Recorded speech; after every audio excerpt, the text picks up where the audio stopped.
Le poème et la terre se transmet comme la langue. Il a été écrit par le poète palestinien Mahmoud Darwish. C'était en 1989 lorsqu'il était en exil à Paris. Peut-être d'abord pourquoi avoir choisi ce poème précis du grand écrivain?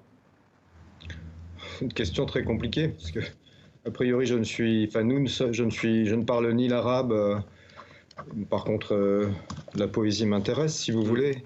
C'est un texte que nous avons rencontré et il se trouve qu'en le travaillant, il nous est apparu de plus en plus important, si vous voulez. Et c'est intéressant, le titre était déjà un peu troublant pour nous au départ. Moi, je l'avais dans la poche depuis très longtemps et il se trouve que j'avais rencontré Stéphanie Béguin, qui était actrice dans un spectacle à ce moment-là. Mm. Et il m'est apparu évident à ce moment-là que quelque chose de sa voix et de notre amitié pouvait se mettre au travail avec ce poème et la question de Palestine, bien évidemment. Alors que dit ce poème? De quoi parle-t-il? C'est très difficile à résumer. Ce que je peux vous dire, si vous voulez, c'est qu'il commence par ils sont rentrés et se termine par il rêvait qu'ils rentraient. Et ça dure à peu près 52 minutes. Donc en fait, on pourrait commencer par dire que ce poème est adressé à la question du retour. Du retour, oui. Mais du retour qui est aussi bien métaphorisé que concret, si vous voulez, avec la particularité de brasser et de balayer l'histoire de ce territoire qui va de la Syrie, l'Irak jusqu'à la frontière égyptienne, et de s'adresser à la langue, à la fois au poème, à la langue arabe, tant d'un point de vue épique que d'un point de vue lyrique, qui sont deux formes qui a priori ne sont pas employées de la même manière dans l'histoire de la poésie, quoi. Et Darwish réussit ce tour de force, quoi, par une logique de montage, on pourrait dire.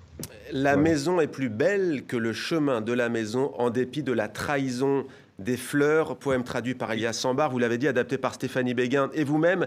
Comment une Oui. telle lecture, Olivier de Rousseau, comment une telle lecture du poème et ses enjeux, au fond, Oui. qui l'entourent, se décline sur la scène du théâtre de Gennevilliers? Bah, écoutez, c'est comment la question, c'est qu'effectivement, ça n'est pas une lecture.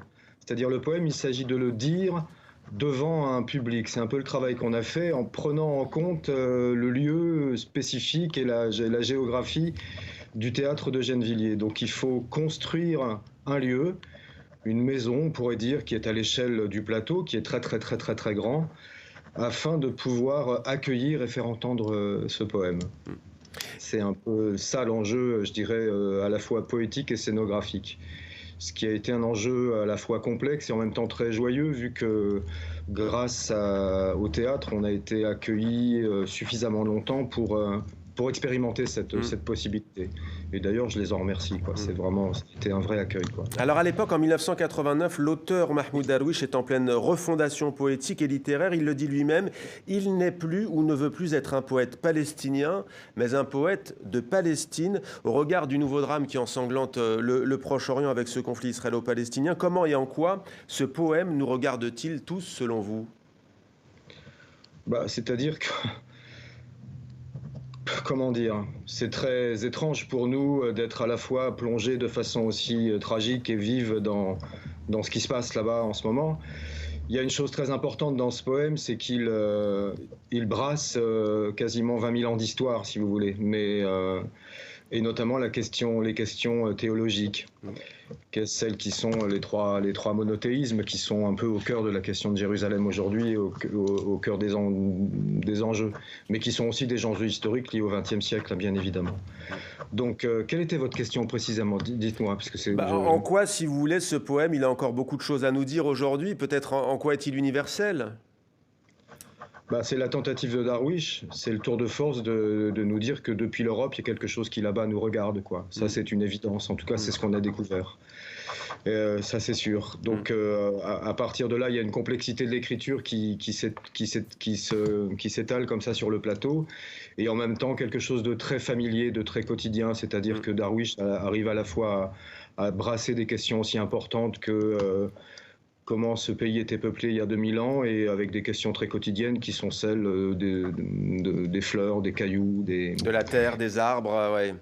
des arbres, enfin des nefs, enfin ouais. toute cette chose ultra concrète, et tout ça mêlé de façon poétique avec l'histoire tragique et Ouais. très importante de cette terre, quoi. Ouais.